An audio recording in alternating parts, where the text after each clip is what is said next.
नमस्कार दोस्तों, आइए जानते हैं आज राजस्थान की बड़ी खबरें। आज की पहली खबर है कि राजस्थान रोडवेज को बड़ी सौगात। राजस्थान रोडवेज को 172 नई बसें मिल गईं। सीएम भजनलाल शर्मा ने हरी झंडी दिखाकर बसों को रवाना किया। इनमें 160 एक्सप्रेस और 12 सुपर लग्जरी बस शामिल हैं। आज हरी झंडी के बाद बसों का संचालन शुरू जाएगा। इससे पहले सीएम अमर जवान ज्योति पहुंचे। यहाँ उनका स्वागत डिप्टी सीएम मंत्री प्रेमचंद बैरवा ने किया। मौके पर विधायक गोपाल शर्मा, जिला कलेक्टर जितेंद्र कुमार सोनी समेत अनेक अधिकारी मौजूद थे। रोडवेज में शामिल ये सभी नई बसें BS6 कैटेगरी की है। इनमें इलेक्ट्रॉनिक कंट्रोल यूनिट लगी है। साथ ही धुएं के स्वच्छ निकास के लिए आफ्टर ट्रीटमेंट सिस्टम भी है। फसल बीमा योजना में किसानों को राहत। प्रधानमंत्री फसल बीमा योजना के तहत किसानों को फसल खराबे की स्थिति में तत्काल राहत मिलेगी। बारिश या प्राकृतिक आपदा से फसल को नुकसान होने पर किसान 72 घंटे के भीतर शिकायत दर्ज करा सकते हैं। किसान 3 माध्यमों से शिकायत दर्ज कर सकते हैं। टोल फ्री नंबर 14447 पर कॉल कर सकते हैं। क्रॉप इंश्योरेंस ऐप का उपयोग कर सकते हैं। PMFBY व्हाट्सएप चैटबोट पर संपर्क कर सकते हैं। भूस्वामी किसान आधार नंबर से शिकायत दर्ज करा सकते हैं। पॉलिसी नंबर और रजिस्टर्ड मोबाइल नंबर से भी शिकायत दर्ज होगी। शिकायत मिलने के बाद बीमा कंपनी सर्वे कराएगी। इसके बाद किसानों को मुआवजा दिया जाएगा। 15 सितंबर से राजस्थान सरकार का शहर चलो अभियान। राजस्थान सरकार 15 सितंबर से शहर चलो अभियान शुरू करने जा रही है। अभियान का फोकस गरीब और मध्यम वर्गीय परिवारों को राहत देना है। इसके तहत 400 से 500 वर्ग गज से छोटे भूखंड धारकों को ही छूट दी जाएगी, जबकि बड़े भूखंड धारकों को इस दायरे से बाहर रखने पर मंथन चल रहा है। जितने छोटे भूखंड होंगे उतनी ज्यादा छूट मिलेगी। इसका अलग से स्लैब तैयार किया जा रहा है।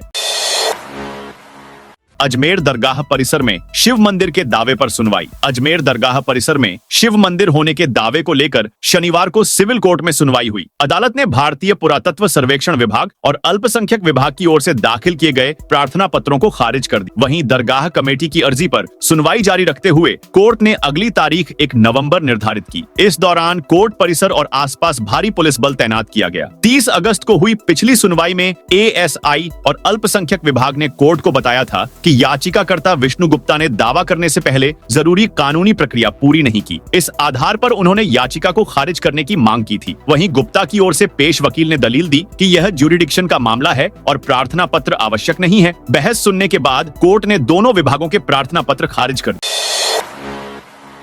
बीसलपुर बांध में फिर बढ़ाई पानी की निकासी। टोंक जिले के बीसलपुर बांध में पानी की आवक फिर बढ़ने से रविवार सुबह पानी की निकासी फिर बढ़ा दी है। आज सुबह 7 बजे 8 गेटों में से 6 गेट को 3-3 मीटर और 2 गेटों को 2-2 मीटर खोलकर प्रति सेकंड 1,32,220 क्यूसेक पानी की निकासी बनास नदी में की जा रही है। इससे पहले 8 गेटों को थोड़ा कम खोलकर प्रति सेकंड 1,20,200 क्यूसेक पानी की निकासी की जा रही थी। पानी की आवक के हिसाब से पानी निकासी और ज्यादा की जा सकती है। दौसा डिपो को 20 नई बसें मिली। रोडवेज के दौसा आगार को 20 नई बसें मिल गई। ये बसें शनिवार को दौसा आगार में पहुंच गई। अब जल्द ही इन बसों दिल्ली सहित अन्य मार्गों पर संचालन शुरू हो सकेगा। ये बसें BS6 हैं। नई बसें आने से आगार की पुरानी बसों की जगह अब नई बसें संचालित होंगी। वहीं स्थगित चल रहे 3 शेड्यूल भी शुरू हो सकेंगे।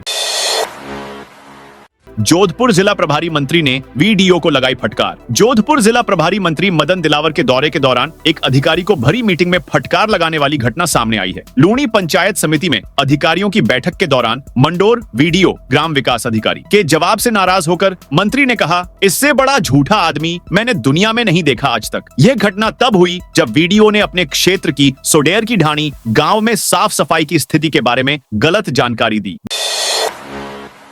बीकानेर में लॉरेंस गैंग के 2 गुर्गे गिरफ्तार। बीकानेर में लॉरेंस गैंग के 2 गुर्गों को पुलिस ने गिरफ्तार कर लिया है। इनके कब्जे से 5 पिस्टल, 1 मैगजीन और 12 जिंदा कारतूस बरामद हुए हैं। दोनों बदमाशों पर 25-25 हजार रुपए का इनाम घोषित था। लॉरेंस गैंग के ये गुर्गे बीकानेर में बड़ी वारदात को अंजाम देने की फिराक में थे। एडिशनल SP सौरभ तिवारी ने बताया कि बीकानेर पुलिस ने इस गैंग के मूवमेंट पर लगातार नजर रखी थी। इस गैंग के सदस्य कोई बड़ी वारदात बीकानेर शहर में करने की फिराक में थे। ये सूचना मिलने पर IG हेमंत शर्मा के निर्देशन में कार्रवाई की गई। नरेश मीणा ने अंता विधानसभा सीट से उपचुनाव लड़ने के दिए संकेत। झालावाड़ जिले के पिपलोदी में स्कूल हादसे के बाद SRG अस्पताल में प्रदर्शन के दौरान इमरजेंसी सेवाओं में बाधा डालने और स्टाफ के साथ गाली गलौज करने के मामले में 10 दिन से जेल में बंद नरेश मीणा को शनिवार शाम को हाई कोर्ट ने जमानत पर रिहा कर दिया गया है। गौरतलब है कि इससे पहले झालावाड़ कोर्ट ने उनकी जमानत को याचिका खारिज कर दिया था। जेल से रिहा होने के बाद नरेश मीणा ने कहा कि उनकी कोई गलती नहीं थी। उन्होंने बताया कि धरना पहले से चल रहा था और वे केवल केवल उसमें शामिल होने गए थे, तभी उन्हें गिरफ्तार कर लिया गया। वह जमानत की सभी शर्तों का पालन करेंगे। उन्होंने स्पष्ट किया कि मेडिकल कॉलेज के डीन द्वारा लगाए गए आरोप निराधार हैं। अंता विधानसभा उपचुनाव के बारे में नरेश मीणा ने कहा कि वह क्षेत्र में सर्वे करवाएंगे। समर्थकों की सहमति मिलने पर निर्दलीय उम्मीदवार के रूप में चुनाव लड़ने पर विचार करेंगे। परिवहन विभाग के नियम में बदलाव। डूंगरपुर में अब तक यातायात नियमों का उल्लंघन होने पर यातायात पुलिस चालान काटती थी और चालक 100 से 500 या 1000 रुपए देकर चालान जमा करवा देते थे। पर अब नई व्यवस्था हो गई है। अब यातायात पुलिस के पास पोस मशीन आ गई है। इसके चलते अब चालान कटने पर चालक को ऑनलाइन मोड से ही राशि जमा करवा सकेंगे। यदि राशि जमा नहीं करवाई तो वाहन चालकों को भारी पड़ सकता है। वाहन चालकों की ओर से 90 दिन के भीतर चालान जमा नहीं करवाया तो वाहन सीज भी हो सकता है। अजमेर शहर को मिलेगी एक और बड़ी सौगात। अजमेर शहर को एक और बड़ी सौगात मिलने वाली है। अजमेर शहर के काजीपुरा, खड़ेखड़ी, अजयसर और आसपास के गांव में फैली गंगा भैरव घाटी में लेपर्ड सफारी विकसित की जाएगी। रणथंभौर, सरिस्का, रावली टॉडगढ़ और जवाई बांध की तर्ज पर गंगा भैरव घाटी को भी लेपर्ड सफारी और घाटी के मनोरम दृश्य देखने के लिए सैलानियों के लिए खोला जाए। सैलानी यहाँ घाटी में ट्रैकिंग के साथ ही सम्राट पृथ्वीराज चौहान के समय के अस्तबल, उनके राज्य के स्मृतियां, सैनिक छावनी स्थल और अन्य स्थानों पर घूम सकेंगे। ट्रैक पर सैलानियों के विश्राम की भी व्यवस्था होगी। आने वाले दिनों में बड़ी संख्या में सैलानी यहां तेंदुओं को देखने आ सकते हैं। राजस्थान को सीएम भजनलाल ने दी बड़ी सौगात। मुख्यमंत्री भजनलाल शर्मा ने प्रदेशवासियों को 162 नई बसों की सौगात दी। जयपुर के अमर जवान ज्योति पर शनिवार को मुख्यमंत्री भजनलाल ने राजस्थान रोडवेज की नई बसों का शुभारंभ किया। इस दौरान मुख्यमंत्री ने 2 सुपर लग्जरी और 160 एक्सप्रेस बसों को हरी झंडी दिखाकर रवाना किया। इससे पहले सीएम भजनलाल शर्मा ने नई बसों की पूजा अर्चना की। नई बसों से सार्वजनिक परिवहन मजबूत होगा और यात्रियों को बेहतर सुविधा मिलेगी। साथ ही कैंची धाम का सफर भी आसान होगा। पीएम मोदी का राजस्थान दौरा। 20 सितंबर को न्यूक्लियर पावर प्लांट का कर सकते हैं उद्घाटन। प्रधानमंत्री नरेंद्र मोदी 20 सितंबर को राजस्थान का दौरा कर सकते हैं। इस दौरे को लेकर राजनीतिक गलियारों में हलचल तेज हो गई है। माना जा रहा है कि इस दौरे का फोकस आदिवासी समुदाय पर होगा, क्योंकि आगामी पंचायती राज चुनावों और बीएपी पार्टी के बढ़ते जनाधार को देखते हुए बीजेपी के लिए महत्वपूर्ण होगा। हालांकि इस दौरे को अभी अंतिम मंजूरी नहीं मिली है, लेकिन राजस्थान बीजेपी ने तैयारियां शुरू कर दी हैं। इस दौरे के दौरान पीएम मोदी बांसवाड़ा में माही बांसवाड़ा परमाणु ऊर्जा परियोजना का शिलान्यास भी कर सकते हैं, जो क्षेत्र के विकास और ऊर्जा क्षेत्र में मील का पत्थर साबित हो सकता है। पिपलोदी स्कूल हादसे के पीड़ित परिवारों को किरोड़ी लाल ने दी आर्थिक सहायता। कृषि एवं आपदा प्रबंधन मंत्री किरोड़ी लाल मीणा शनिवार को झालावाड़ के पिपलोदी गांव पहुंचे और मृतक बच्चों के परिजनों से मिले। यहां से दोपहर में वे सीधे झालावाड़ शहर स्थित जेल पहुंचे। उन्होंने यहां जेल में बंद अंता के पूर्व विधायक कंवर लाल मीणा से करीब आधे घंटे मुलाकात की। गौरतलब है कि इस जेल में समरावता प्रकरण से चर्चा में आए नरेश मीणा भी बंद है। जेल से बाहर निकलने के बाद मीडिया कर्मियों से बात करते हुए कृषि मंत्री ने कहा कि कंवर लाल हमारी पार्टी के विधायक रहे हैं। उनकी जमानत के लिए मैं स्वयं राज्यपाल से मिलूंगा। ये थोड़ा लीगल मामला है। नरेश से मुलाकात के बारे में पूछा तो उन्होंने कहा कि उनसे मैं पहले मिल चुका हूं। अभी एक ही व्यक्ति से मिलने का नियम है। अभी आने का मकसद पूछने पर किरोड़ी ने कहा कि राम राम श्याम श्याम करने आए हैं। एसआई पेपर लीक मामले में वाइस प्रिंसिपल गिरफ्तार। दौसा के सिकराय में एसओजी ने सार्वजनिक पेपर लीक मामलों की जांच में दौसा जिले से एक और आरोपी को गिरफ्तार किया है। राजस्थान सार्वजनिक परीक्षा अनुचित साधनों की रोकथाम अधिनियम सहित अन्य धाराओं में नामजद आरोपी कार्तिकेय शर्मा निवासी कामा जिला डीग को जयपुर के मानसरोवर में मांग्यावास स्थित फ्लैट से गिरफ्तार किया गया। वर्तमान में कार्तिकेय महात्मा गांधी राजकीय विद्यालय पीलोड़ी में उप प्रधानाचार्य के पद पर कार्यरत था। एसओजी टीम की प्रारंभिक पूछताछ में परीक्षा फर्जीवाड़े और दस्तावेजों की जालसाजी से जुड़े कई अहम खुलासे की संभावना जताई जा रही है। कार्तिकेय शर्मा के व्हाट्सएप से अन्य आरोपी को पेपर भेजे जाने का मामला सामने आया है। शेखावत बोले कुर्सी के मोह में फैसला नहीं कर पाए। गहलोत केंद्रीय मंत्री गजेंद्र सिंह शेखावत ने कहा, अशोक गहलोत जो कांग्रेस के वरिष्ठतम नेताओं में से एक हैं, थोड़ा सा राजनीतिक विचलन में चले गए, वरना अभी कांग्रेस पार्टी के राष्ट्रीय अध्यक्ष होते। शेखावत ने कहा, सत्ता के मोह में, कुर्सी के मोह में शायद अपने भविष्य के लिए सही या गलत का फैसला नहीं कर पाए। उन्होंने पीएम मोदी की मां को गाली देने पर उठे सियासी विवाद को लेकर कांग्रेस के साथ पूर्व सीएम अशोक गहलोत पर निशाना साधा। दौसा में शहर चलो अभियान 15 सितंबर से होगा शुरू। दौसा में शहर चलो अभियान 15 सितंबर से शुरू होगा। शनिवार को जिला प्रभारी सचिव भवानी सिंह देथा ने कलेक्ट्रेट में कलेक्टर देवेंद्र कुमार व अन्य अधिकारियों की बैठक ली। बैठक में गांव चलो अभियान, शहर चलो अभियान और सहकारिता सदस्यता अभियान की तैयारियों की समीक्षा की गई। प्रभारी सचिव ने दिशा निर्देश दिए। झुंझुनू की सभी विधानसभाओं में बनेंगे मॉडल सीएचसी। राजस्थान सरकार ने स्वास्थ्य सेवाओं को बेहतर बनाने की दिशा में एक बड़ा कदम उठाया है। अब जिले के हर विधानसभा क्षेत्र में एक मॉडल सामुदायिक स्वास्थ्य केंद्र सीएचसी तैयार किया जाएगा। इन केंद्रों को जिला अस्पताल की तर्ज पर विकसित किया जाएगा ताकि ग्रामीण और कस्बाई क्षेत्रों के लोगों को भी बेहतर इलाज मिल सके। चिकित्सा विभाग राज्य सरकार के बजट घोषणा के तहत इस योजना को साकार कर रहा है। किसान संघ 9 सितंबर को कलेक्ट्रेट पर देगा धरना। बाराम में भारतीय किसान संघ 9 सितंबर को जिला कलेक्ट्रेट पर धरना प्रदर्शन करेगा। इस धरने में तेलंगाना से राष्ट्रीय अध्यक्ष के साई रेड्डी भी शामिल होंगे। किसान संघ के पदाधिकारियों ने कहा कि राजस्थान में बार बार झापन देने के बाद भी किसानों की समस्याओं का समाधान नहीं हुआ है। राष्ट्रीय कार्यकारिणी सदस्य कैलाश गंदोलिया ने कृषि आदानों पर जीएसटी कम करने के लिए सरकार का आभार जताया। प्रधानमंत्री के नाम दिए जाने वाले झापन में प्रमुख मांगे शामिल हैं। इनमें फसल बीमा नियमों को किसान हितैषी बनाना, आपदा राहत राशि और किसान सम्मान निधि को दोगुना करना, समर्थन मूल्य पर पूरी अनाज खरीद और आयात निर्यात नीति में कृषि हित का ध्यान रखना शामिल है।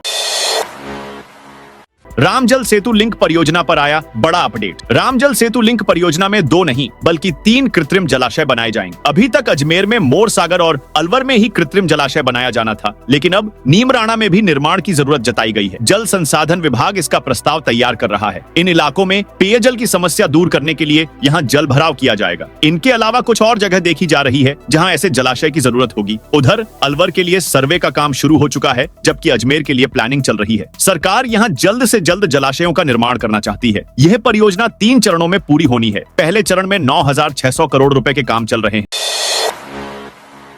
मौसम विभाग ने किया अलर्ट जारी। राजस्थान के कई हिस्सों में बारिश के कारण जनजीवन प्रभावित हो रहा है। मौसम विभाग ने आज 23 जिलों में बारिश को लेकर अलर्ट जारी किया है। इनमें से 13 जिलों में अत्यधिक भारी, अति भारी और भारी बारिश की चेतावनी जारी की गई है। पश्चिमी राजस्थान के बाड़मेर और जैसलमेर सहित सभी जिलों में रविवार और सोमवार को भारी बारिश की संभावना बनी हुई है। विभाग के अनुसार 9 सितंबर से बारिश का दौर थम सकता है और इसके बाद केवल कुछ स्थानों पर हल्की बारिश हो सकती है। मौसम विभाग ने 4 जिलों बालोतरा, बाड़मेर, जालौर और सिरोही में अत्यधिक भारी बारिश की चेतावनी जारी करते हुए रेड अलर्ट घोषित किया है। वहीं जोधपुर, जैसलमेर, पाली, राजसमंद और उदयपुर में अति भारी बारिश की संभावना जताते हुए ऑरेंज अलर्ट जारी किया गया है। इसके अलावा बांसवाड़ा, डूंगरपुर, सलूम्बर और पश्चिमी राजस्थान के फलौदी में भी भारी बारिश का अलर्ट दिया गया है। ब्यावर, भीलवाड़ा, चित्तौड़गढ़, प्रतापगढ़, बीकानेर, चूरू, टिडवाना, कुचामन, हनुमानगढ़, नागौर और श्रीगंगानगर में तेज बारिश की संभावना को देखते हुए येलो अलर्ट जारी किया गया है। इन जिलों में अगले 24 घंटे तक मौसम का असर देखने को मिल सकता है। राजस्थान में रियल एस्टेट कॉलोनाइजर्स पर तगड़ा एक्शन। प्रॉपर्टी की खरीद फरोख्त मामले में शहर के 6 प्रमुख रियल एस्टेट कॉलोनाइजर्स के यहां चल रही आयकर कार्रवाई 5वें दिन भी जारी रही। इस छापेमारी में शनिवार तक 6 करोड़ की नकदी और 20 करोड़ रुपए की ज्वेलरी बरामद हुई है। सूत्रों के अनुसार यह प्रदेश की पहली ऐसी कार्रवाई है जहां रियल एस्टेट कारोबारियों के यहां से इतनी भारी मात्रा में ज्वेलरी और नकदी बरामद की गई हो। कार्रवाई अभी जारी है, यह आंकड़ा और बढ़ सकता है। आयकर सूत्रों के अनुसार ये ज्वेलरी इन कॉलोनाइजर्स के परिवारों द्वारा खरीदी नहीं गई है। सवाल यह है कि आखिर इन्हें ज्वेलरी को फर्श के नीचे छिपाने या किसी और के नाम से लॉकरों में रखने की क्या जरूरत पड़ी।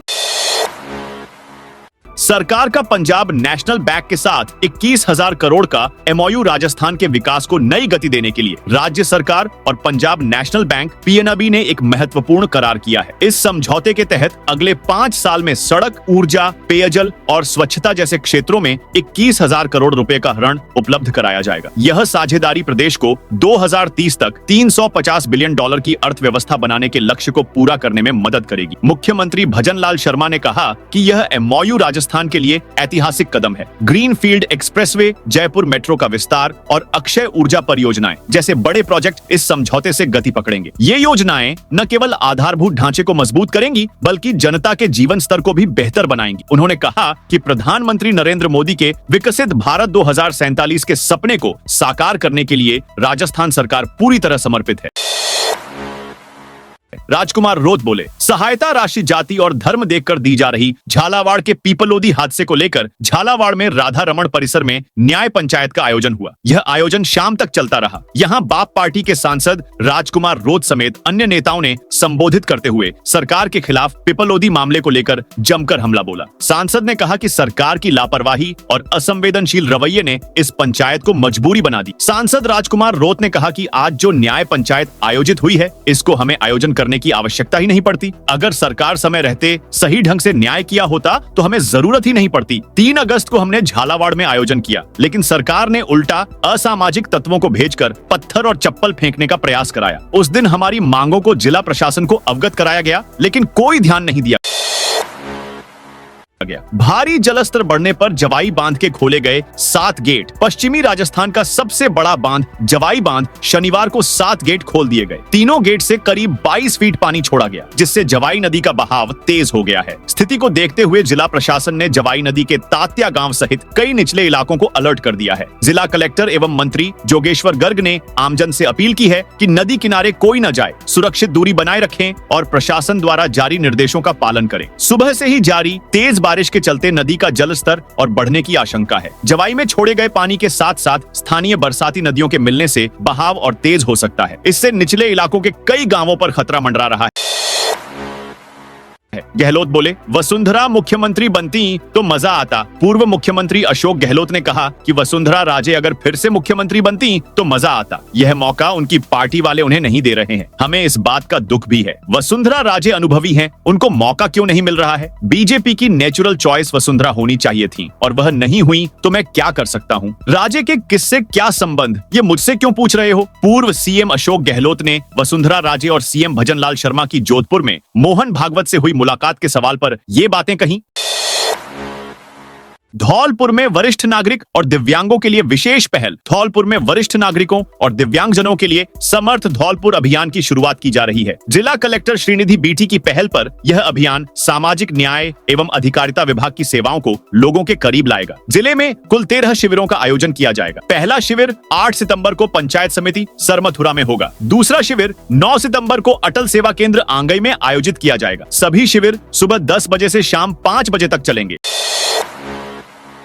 एसआई भर्ती रद्द करने के खिलाफ हाई कोर्ट में सुनवाई। कल सब इंस्पेक्टर एसआई भर्ती 2021 को रद्द करने के सिंगल बेंच के फैसले के खिलाफ सोमवार को हाई कोर्ट की डिवीजन बेंच में सुनवाई होगी। दरअसल सिंगल बेंच के फैसले को ट्रेनी सब इंस्पेक्टरों ने डिवीजन बेंच में चुनौती दी है। सोमवार को जस्टिस एसपी शर्मा की खंडपीठ अमर सिंह व अन्य सब इंस्पेक्टरों की अपील पर सुनवाई करेगी। अपील में एकल पीठ के फैसले को चुनौती देते हुए उसे गलत बताया गया है। ट्रेनी एसआई का कहना है कि सरकार भर्ती रद्द करने के पक्ष में नहीं थी। एसओजी भी पेपर लीक में शामिल लोगों को पकड़ रही है। भर्ती में सही और गलत का चुनाव संभव है, ऐसे में पूरी भर्ती को रद्द किए जाने का फैसला कानून सम्मत नहीं है। तो दोस्तों, ये थी आज राजस्थान की बड़ी खबरें। आप इस वीडियो को कौन से जिले से देख रहे हैं, उस जिले का नाम बताइए।